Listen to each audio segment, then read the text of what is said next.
Hello बच्चा लोग, कैसे हो? ठीक ठाक। तो चलो आज हम लोग पढ़ते हैं सिग्मा बॉन्ड और पाई बॉन्ड में डिफरेंस। तो चलिए, difference between sigma bond and pi bond आज हम लोग पढ़ने वाले हैं। और इसमें सिग्मा बॉन्ड और पाई बॉन्ड कैसे बनता है इसके बारे में बीबीटी में आपको बताया गया है, वैलेंस बॉन्ड थ्योरी वाले वीडियो में। ठीक है, उस वीडियो का लिंक डिस्क्रिप्शन बॉक्स में दे दूंगी, उसे जरूर से देख लीजिएगा।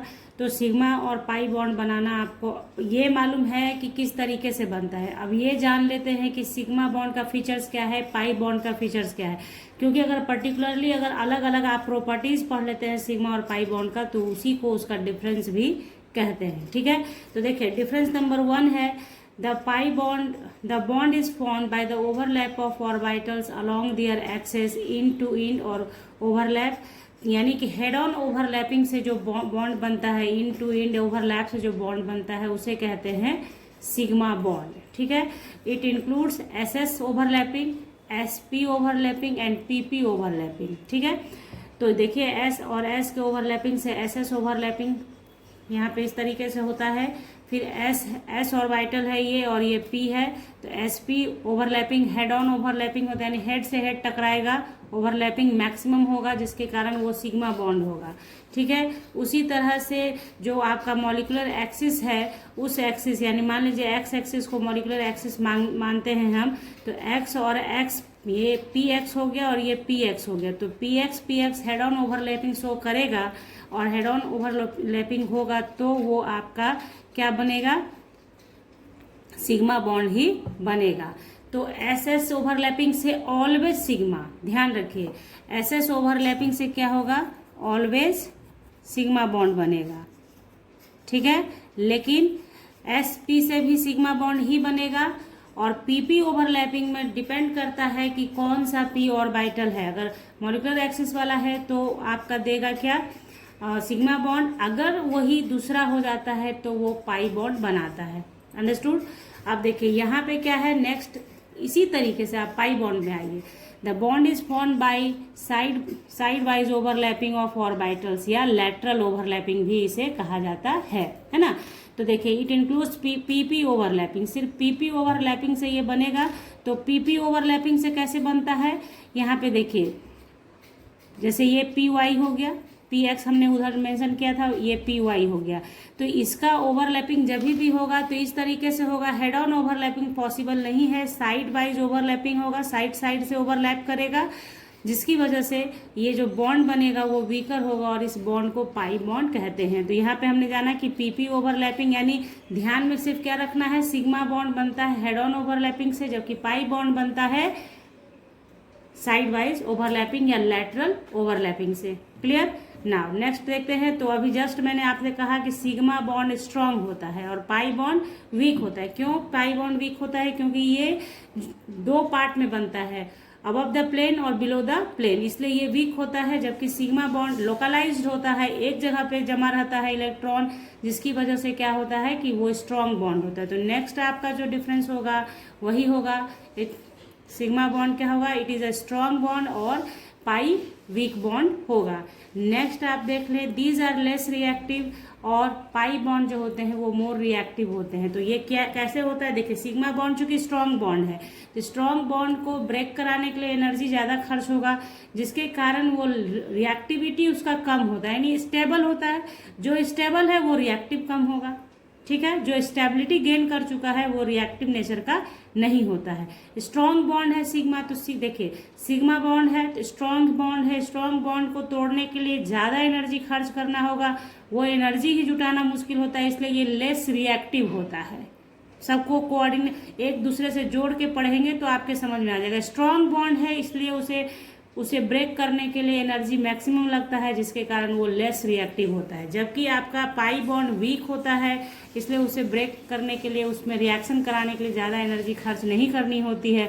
Therefore they are more reactive, यानी पाई बॉन्ड जो होते हैं वो रिएक्टिव नेचर के होते हैं, और सिग्मा बॉन्ड लेस रिएक्टिव होते हैं। ठीक है, नेक्स्ट हम लोग देखते हैं।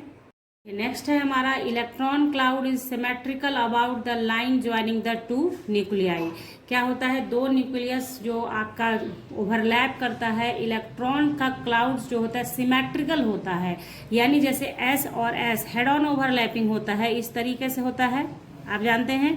तो ये क्या हो गया, ऐसे ओवरलैपिंग के कारण क्या है कि इलेक्ट्रॉन ये न्यूक्लियस है, ये न्यूक्लियस है, इसके कारण ये क्या है, इलेक्ट्रॉन एक जगह पे एक लाइन ज्वाइनिंग पर रहता है, सिमेट्रिकली होता है, यानी ऊपर नीचे नहीं होता है, एक जगह पे रहता है। जबकि पाई बॉन्ड में क्या होता है, इलेक्ट्रॉन क्लाउड्स इज अनसिमेट्रिकल होता है। कैसे, इसमें पी ओवरलैपिंग से आपको बताया गया, ऐसे पी था और इसी से पी ओवरलैपिंग शो किया गया, तो ये पी ओवरलैपिंग से बनता है। तो ये देखिए इस तरीके से दिखाया जाता है, ये प्लेन है, मॉलिकुलर प्लेन है, तो इसके ऊपर रहता है इस तरीके से आधा, और इस तरीके से यानी above the plane below the plane बनता है, ठीक है। तो आपका इलेक्ट्रॉन सिमेट्रिकली नहीं होगा, दोनों में सिमेट्रिकल का मतलब है एक समान होना, एक जगह पे होना। तो सिमेट्रिकल आपका इलेक्ट्रॉन का डिस्ट्रीब्यूशन, चूंकि ये तय है कि इलेक्ट्रॉन पाई बॉन्ड हो या सिग्मा बॉन्ड हो, दो इलेक्ट्रॉन होगा एंटी स्पिन में, तो यहाँ पे दोनों इलेक्ट्रॉन एक जगह पे है, एक जगह पे, जबकि क्या है इस केस में नहीं होता है एक जगह पे, इसलिए ये वीक बॉन्ड होता है।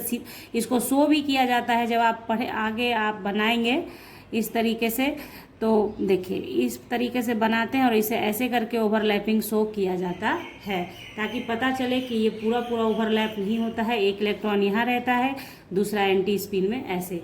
तो ये हुआ अनसिमेट्रिकल डिस्ट्रीब्यूशन ऑफ इलेक्ट्रॉन। जबकि सिग्मा बॉन्ड में क्या होता है, सिमेट्रिकल डिस्ट्रीब्यूशन होता है इलेक्ट्रॉन का। उसका नेक्स्ट देखिए, there can be free rotation of about around this bond.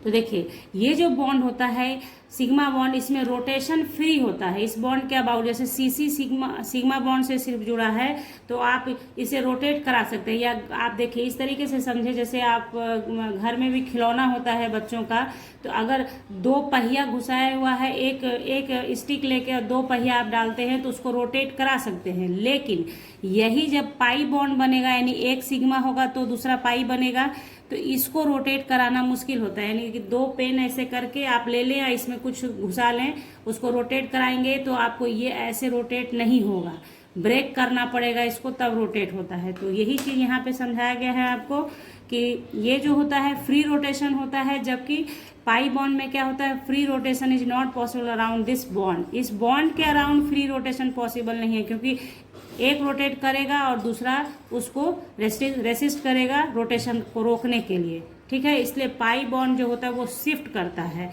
एक बॉन्ड से दूसरे तरफ, ठीक है। जैसे रेजोनेंस वगैरह में आपको बताया जाता है, वहां पे भी आप देखते हैं पाई बॉन्ड शिफ्ट करता है, सिग्मा बॉन्ड नहीं करता है। तो ये हुआ, इस चीज़ का जरूरत है आपको मैकेनिज्म के समय भी पड़ता है कि सिग्मा बॉन्ड कभी भी ब्रेक नहीं करेगा, जबकि रोटेशन नहीं शो करेगा। जब आइसोमेरिज्म आप पढ़ते हैं तो ट्रांस और सीस उस समय काम करता है ये। तो सिग्मा बॉन्ड के अबाउट रोटेशन पॉसिबल है, जबकि पाई बॉन्ड के अबाउट रोटेशन पॉसिबल नहीं है। रीजन मैंने आपको बता दिया है। नेक्स्ट देखिए, the shape of the molecule is determined by this bond.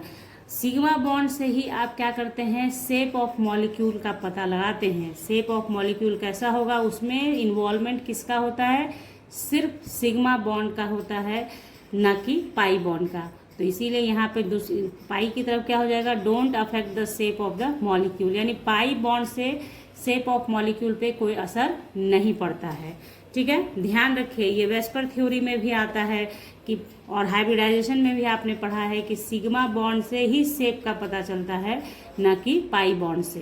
तो ये डिफरेंस हो गया दोनों का। नेक्स्ट देखिए क्या है, sigma electrons are referred as localised और pi electrons are referred as mobile electron. जो अभी जस्ट मैंने आपको बताया कि सिग्मा बॉन्ड स्ट्रॉन्ग बॉन्ड होता है और ये सिमेट्रिकली डिस्ट्रीब्यूट होता है, एक जगह पे रहता है, तो ये लोकलाइज्ड होता है, जिसके कारण इसका ट्रांसफर आप शो नहीं करते हैं सिग्मा बॉन्ड का। जबकि पाई बॉन्ड का जब कभी आप बनाते हैं, जैसे सी डबल बॉन्ड है, तो जब कभी जरूरत पड़ता है तो पाई इलेक्ट्रॉन का शिफ्टिंग हम लोग शो करते हैं। पाई इलेक्ट्रॉन शिफ्ट करता है, यानी मोबाइल होता है इलेक्ट्रॉन, पाई इलेक्ट्रॉन। जब आप बेंजीन रिंग भी बनाते हैं तो उसमें भी जो आप इलेक्ट्रॉन का शिफ्टिंग शो करते हैं, कौन सा इलेक्ट्रॉन शिफ्ट करता है? पाई इलेक्ट्रॉन करता है। सिग्मा बॉन्ड कभी भी शिफ्ट नहीं करता है, क्योंकि वो पूरी तरह से लोकलाइज्ड होता है, उसमें आप मूवमेंट नहीं करवा सकते हैं। ठीक है, स्ट्रॉन्ग बॉन्ड होता है। नेक्स्ट है आपका, देखिए, sigma bond can have independent existence, जबकि पाई बॉन्ड का क्या होगा? Pi bond always exist along with the sigma bond, यानी सिग्मा बॉन्ड अकेला बन सकता है, एग्जिस्टेंस उसका अकेले हो सकता है, जबकि पाई बॉन्ड तभी बनेगा जब ऑलरेडी सिग्मा बॉन्ड का फॉर्मेशन हो चुका होगा, यानी सिग्मा बॉन्ड बनने के बाद ही पाई बॉन्ड बनेगा, लेकिन सिग्मा बॉन्ड अकेले भी बनता है। जैसे आप देखिए, सिग्मा बॉन्ड तो बनना ही बनना है, सिग्मा बॉन्ड बनेगा ही बनेगा, और सिग्मा बनेगा तभी उसके बाद पाई अगर बनना है तो बनेगा, अदरवाइज नीड नहीं है तो नहीं बनेगा। मान लीजिए कार्बन के साथ मेथेन का जो बात है, उसमें तो सिर्फ सिग्मा सिग्मा ही बनना है, तो सिग्मा तो बनेगा ही बनेगा। लेकिन अगर यही आपको एथाइलिन बनाना है तो उसमें क्या होता है? सी डबल बॉन्ड बनाते हैं, फिर सिग्मा बॉन्ड बनता है, तो पहले सिग्मा बॉन्ड का फॉर्मेशन हो जाता है, देन आफ्टर आपका पाई बॉन्ड बनता है। ये बहुत खास डिफरेंस है दोनों में। तो यहाँ पे जो भी इम्पोर्टेंट डिफरेंस है आपके लिए, जो जानना चाहिए कि सिग्मा बॉन्ड और पाई बॉन्ड में क्या डिफरेंस है, किस तरीके से दोनों काम करता है, और एग्जामिनेशन में भी क्वेश्चन आता है इससे रिलेटेड, तो ये सारा मैंने यहाँ पे कवर किया है आपका। आपको कहीं परेशानी होती है समझने में, कमेंट सेक्शन में बताइए, तो उस परेशानी को दूर किया जाएगा। और अब मैंने इससे पहले आपको हाइब्रिडेशन भी पढ़ा दिया है, और अब इसके बाद हम लोग क्वेश्चन बनाएंगे इससे रिलेटेड, तो आपको भी बनाना है तो चैनल को सब्सक्राइब कीजिए बेल आइकन के साथ, ताकि आपको जैसे ही मैं अपलोड करूँगी वीडियो नोटिफिकेशन जाएगा आपके पास और आप उसे देख पाएंगे। मिलेंगे हम लोग नेक्स्ट वीडियो के साथ, तब तक के लिए bye, thank you, take care, have a nice day.